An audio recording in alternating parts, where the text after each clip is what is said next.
चीन सरकारले belt and road परियोजना BRI अघि सारेपछि यो परियोजना रोक्ने प्रयास स्वरूप अमेरिकाले MCC परियोजना नेपालमा ल्याएको आरोप लगाएको छ। BRI परियोजना कार्यान्वयनमा आयो भने दक्षिण एसिया विश्वकै शक्तिशाली महादेश बन्ने र युरोप अस्ट्रेलियाबाट कामदार दक्षिण एसियामा आउने भएकाले यी कार्यबाट रोक्न अमेरिकाले हद पार गरेको बताएको हो। साथै चीनले यो परियोजना कार्यान्वयनमा आए नेपाल दिन 2 गुणा र रात 4 गुणाले विकास हुने दाबी गरेको छ। तर MCCले नेपालको खानी रित्तो पार्दै दक्षिण एसिया नै कङ्गाल बनाउने आशंका व्यक्त गरेको छ। विशेष गरी चीन घेर्ने र तिब्बत टुक्र्याउने भारतदेखि युरोप अमेरिकासम्मको खेल रहेको र त्यसमा आफू सजग रहेको पनि बताएको छ। BRI परियोजनाले नेपाललाई भूपरिवेष्टित मुलुकबाट भूजडित मुलुकमा रूपान्तरित गर्नेछ।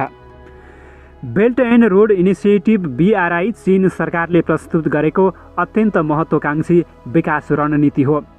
सन् 2013 को सेप्टेम्बरमा काजाकिस्तान स्थित विश्वविद्यालयमा सम्बोधनका क्रममा चिनिया राष्ट्रपति सी जिनपिङले सिल्क रोड इकोनोमिक बेल्ट निर्माण गर्ने प्रस्ताव गरेका थिए।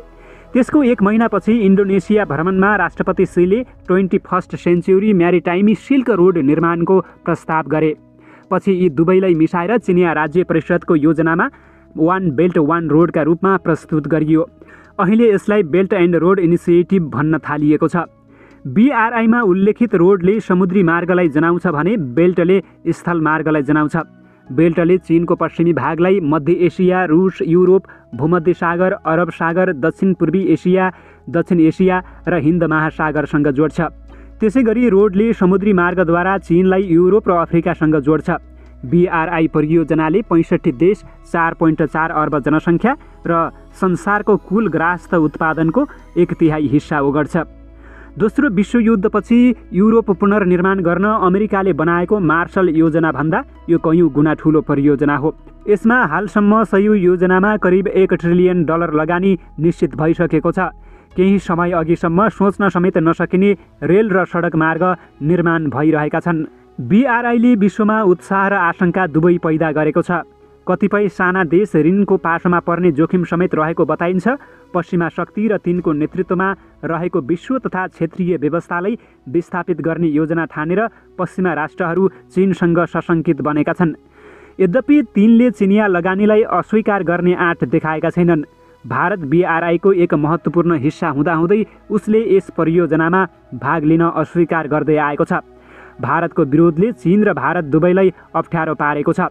चाइना पाकिस्तान इकोनोमिक करिडोर विवादित भूमिमा पर्ने भन्दै भारतले असन्तुष्टि जनाएको छ। BRIमा नेपाल पनि सामेल छ। यद्यपि नेपालले BRIका लागि 22 परियोजना सिफारिस गरे पनि मन्त्रालयहरूले विस्तृत खाका निर्माण गर्न नसक्दा चिनिया लगानी कति भित्रने भन्ने अलमल छ। के हुन्छ BRIले नेपाललाई? अब चर्चा गरौँ। पुष्पकमल दाहाल प्रधानमन्त्री हुँदा नेपालले यस परियोजनाको सदस्य राष्ट्रका रूपमा हस्ताक्षर गरेको थियो। यससँग सम्बन्धित विभिन्न संयन्त्र निर्माण हुने क्रममा पनि रहेको छ।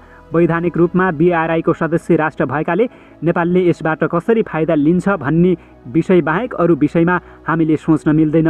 BRIका विषयमा विविध टीका टिप्पणी भइराख्दा नेपालका लागि BRI 2 किसिमले महत्त्वपूर्ण रहेको छ।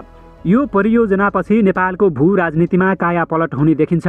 यसले नेपालको भू राजनीतिलाई सकारात्मक नकारात्मक जुन हिसाबले भए पनि अघि लान्छ। यो अहिलेकै अवस्थामा रहँदैन। हामीले यसलाई शङ्काको लाभ लिएर सकारात्मक परिवर्तनको अपेक्षा भने गर्न सक्छौँ। यो परियोजनाको कार्यान्वयनसँगै नेपाल भूपरिवेष्टित राष्ट्रबाट भूजडित राष्ट्र हुनेछ। त्यसैले गर्दा नेपालले विश्वका अन्य राष्ट्रसँग जोडिने अवसर प्राप्त गर्छ, जुन अहिले सम्भव छैन। यससँगै नेपालको अन्य क्षेत्रमा पनि यसले प्रभाव पार्नेछ। नेपालको सामाजिक र आर्थिक क्षेत्रहरूसँगै अरू प्रभावका क्षेत्रहरू विस्तार हुनेछन्। अन्तर्राष्ट्रिय मिडियाद्वारा प्रभावित भएर नेपालमा जस्तो खालका टिप्पणी आएका छन् त्यसमा तत्काल सहमत हुने अवस्था छैन। BRI नेपालको पक्षमा रहेको छ। BRIलाई चिनिया राष्ट्रपतिले 21औं शताब्दीको परियोजनाको रूपमा विश्लेषण गरेका छन्। अहिले चीनले अघि सारेको विदेश नीतिको मेरुदण्डका रूपमा यसलाई विश्लेषण गर्न सकिन्छ। BRI मार्फत चीनले आफ्नो आन्तरिक नीतिलाई अन्तर्राष्ट्रियकरण गर्ने प्रयास गरेको छ।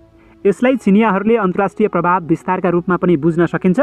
यो परियोजनाले विश्वलाई नयाँ ओल्ड अर्डरतिर लैजाने अनुमान गरिएको छ। निर्माण सुरु भए पश्चात वर्षौं लाग्ने खर्बौं अमेरिकी डलरको योजनाका रूपमा BRIलाई लिन सकिन्छ। अन्तर्राष्ट्रिय राजनीति, अर्थनीति, समाजशास्त्रीय र अन्य हिसाबमा BRI बारे अहिले अनुमानको हिसाबमा विश्लेषण भइरहेको छ। आउने लामो समय यसले विश्व राजनीतिमा पार्ने प्रभावका विषयमा छलफल हुनेछ। यसको सकारात्मक, नकारात्मक र यथार्थवादी दृष्टिकोणका प्रभावका विषयमा यथेष्ट छलफल हुनुपर्ने पर्छ, किनभने आधुनिक दुनियाँका विभिन्न पक्षलाई यसले आफू पक्ष तानेर ल्याउनेछ। विश्वमा अहिले देखिएको शक्तिको द्वन्द्व पनि यसमा देखिन्छ।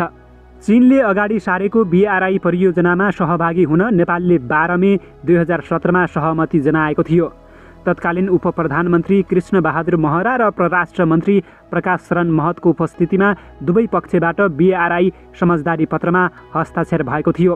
त्यस लगत्तै 14 र 15 मे 2017मा चीनमा सम्पन्न भएको पहिलो OBOR सम्मेलनमा सहभागी हुन नेपालका तर्फबाट तत्कालीन परराष्ट्र मन्त्री कृष्णबहादुर महरा नेतृत्वको उच्च स्तरीय प्रतिनिधि मण्डल चीन गएको थियो। त्यति बेलादेखि नै चीनले नेपालसँग BRI अन्तर्गत काम गर्न सकिने परियोजना माग गरे पनि नेपालले परियोजनाको खाका दिन सकेको थिएन। राष्ट्रपति विद्यादेवी भण्डारी चीन गएको वर्ष मात्र परियोजनाका लागि खाका बुझाइयो। नेपालले BRIमा सहभागी भएपछि यसको कार्यान्वयनका लागि प्रारम्भिक काम मात्रै गरेको छ। परराष्ट्र र अर्थ सचिवको नेतृत्वमा बनेका दुई समितिले BRI अन्तर्गत कार्यान्वयनका लागि नेपालको तर्फबाट 35 परियोजना सिफारिस गरेको थियो। यी परियोजना 1 करोड अमेरिकी डलर बराबरको थियो, तर चीनले नेपालको प्रस्तावमा संशोधन गर्न आग्रह गर्दै 1 अङ्क अर्थात् 9 वटासम्ममा झार्न सुझाव दियो। नेपालले 35 परियोजनालाई 8 वटामा झारेको थियो।